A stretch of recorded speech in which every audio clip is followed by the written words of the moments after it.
बार रहती थी एक मम्मी बकरी एक कुटिया में जंगल के किनारे। उसके साथ छोटे बच्चे थे जिनसे वो बहुत प्यार करती थी।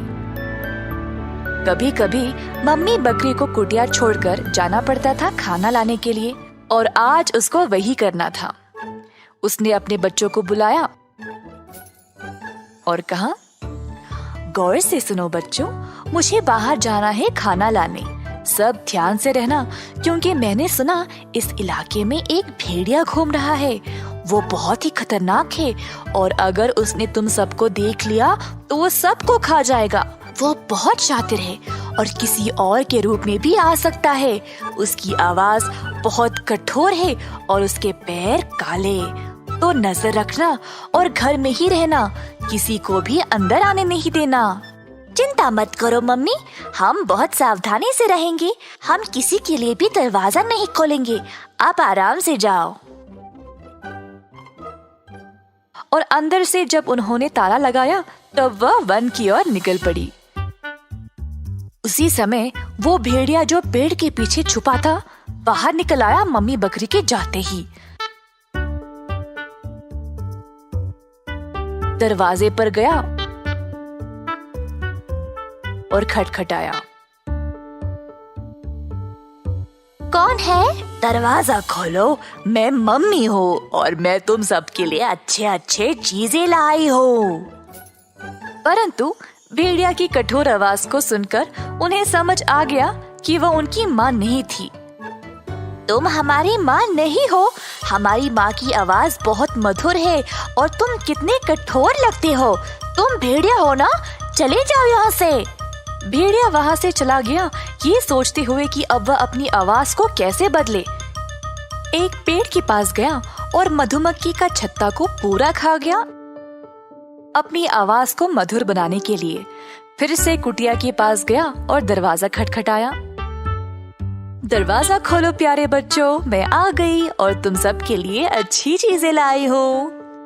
पर गलती से भेड़िया ने अपने पैर खिड़की पर रख दिया और छोटे बकरों ने देखा कि कुछ गड़बड़ है।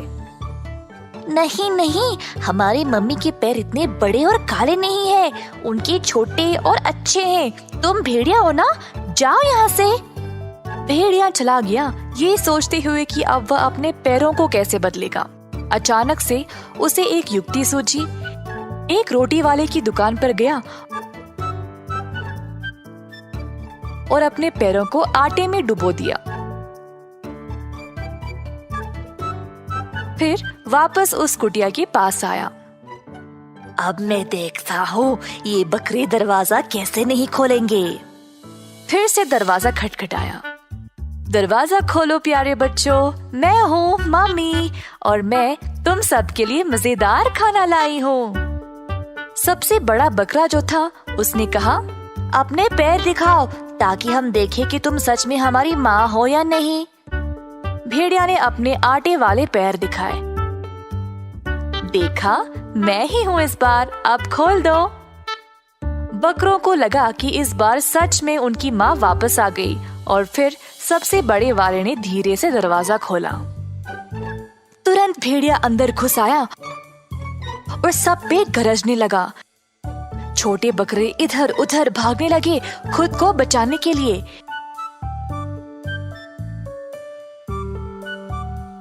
एक ने मेज के नीचे छिपने की कोशिश की, पर भेड़िया उसको पकड़ के खा गया। एक बर्तन के पीछे, पर भेड़िया उसको भी खा गया। तीसरा कोठार में गया, पर भेड़िया उसको भी खा गया। चौथा अपनी माँ की कुर्सी के पीछे, पर भेड़िया ने उसको भी पकड़ा।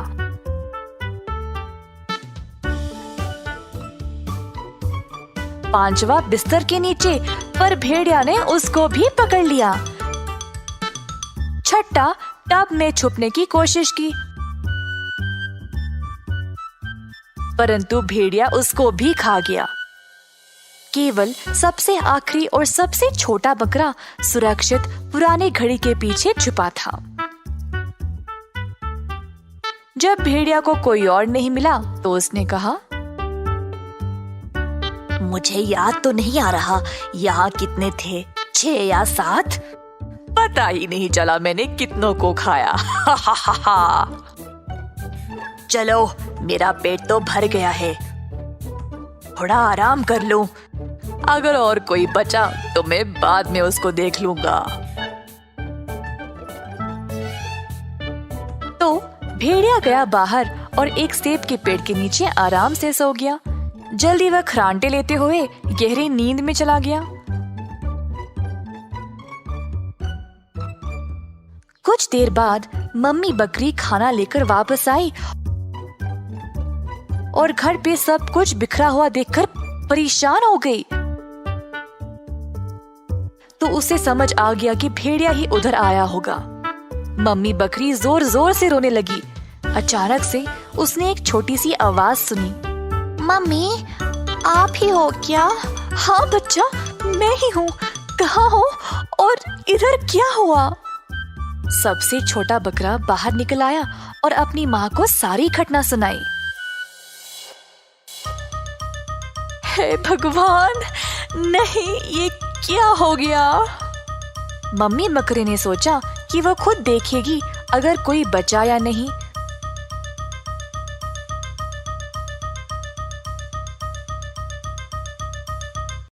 तो तभी उसने पेड़ के नीचे मोटे भेड़िया को देखा खरांटे मारते सोते हुए। नजदीक गई तो उसने देखा कि भेड़िया के पेट के अंदर से कुछ हिल रहा था। उसको लगा शायद उसके बच्चे अभी भी जिंदा है। जल्दी वह अपने घर गई और एक बड़ी सी कैंची को ले आई। उसने भेड़िया के पेट को काटा तो उसके सारे बच्चे बाहर निकल आए। मम्मी बकरी बहुत खुश हो गई। भेड़िया इतना लालची था कि उसने बकरों को खाने के बजाय सीधा निगल लिया था। फिर उसने अपने बच्चों को कुछ पत्थर इकट्ठा करने को कहा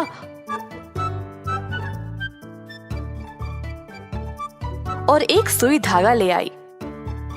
इसके पेट में सारे पत्थरों को भर दो और फिर मैं उसको वापस दे दूंगी, तब ये भेड़िया सबक सीखेगा।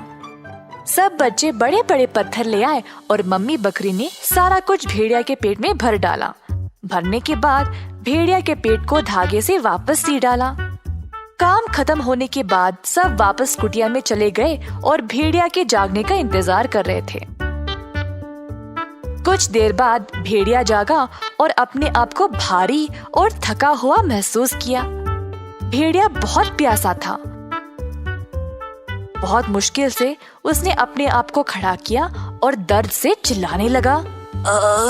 मैं इतना प्यासा हूँ, मैं पूरी की पूरी नदी को पी जा सकता हूँ।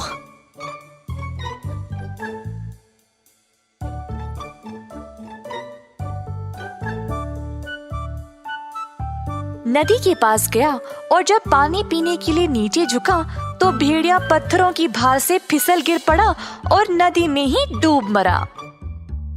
भेड़िया मर गया, भेड़िया मर गया। मम्मी बकरी ने फिर अपने बच्चों को बुलाया। सुनो मेरे बच्चों, सबसे पहले हम घर की सफाई करेंगे और फिर हम एक बड़ा सा जश्न मनाएंगे उन सब चीजों के साथ जो मैंने तुम लोगों के लिए जंगल से लाया है। और फिर 7 छोटे बकरों ने सीखा कि कभी भी किसी भी अनजान की बातों पर विश्वास नहीं करना चाहिए। इस कहानी से हम ये सीखते हैं कि बुराई का अंत हमेशा होता है।